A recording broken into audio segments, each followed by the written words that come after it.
Kumusta mga kaboxing? This is Boy Kalawang TV. So kahapon lang po mga idol, naganap ang official and final weigh-in ng anak ni pambansang kamao Manny Pacquiao na si Eman Bacosa Pacquiao at ang taga-bansang Congo na boksingero na makakalaban po nito na si Arnaud Darius Makita na ginanap sa Okada, Manila kahapon.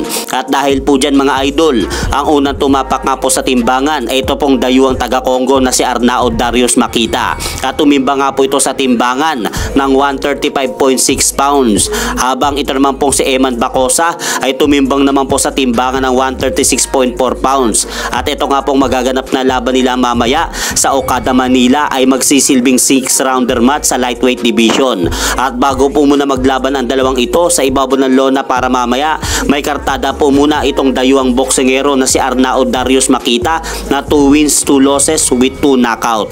Habang hawak naman po mga idol ni Eman Bacosa ang malinis nitong record sa professional boxing sa 5 wins, no losses, 1 draw with 4 knockout. Kaya mahalagang laban po ito para kay Eman Bacosa Pacquiao dahil ito nga po ang magsisilbing stepping stone nito upang mas lalo pang makilala kanyang pangalan sa larangan ng sports ng boxing. Kaya suportahan po natin mga idol ang anak ni pambansa kamao Manny Pacquiao na si Eman Bacosa sa kanyang laban mamaya sa Okada, Manila. At sa kabilang balita naman po mga idol, ginanap po kanina sa BGC Taguig ang public workout ng ating pambatong Pinoy na kampiyon na boksingero sa 105 division na si WBC World Minimum Weight Champion Melvin Jerusalem. Dahil nakatakda nga pong bumiyahe ang ating kababayan na si Melvin Jerusalem sa darating na March 23 papuntang Nagoya, Japan upang depensahan po nito sa hapon na si former WBC Minimum Weight Champion Yuday Sigioka ang kanyang hawak na titulo at magsisilbing rematch din po yan ng dalawa. Dahil kung matatandaan ninyo, tinalo na ni Melvin Jerusalem itong hapon na si Yuday Sigioka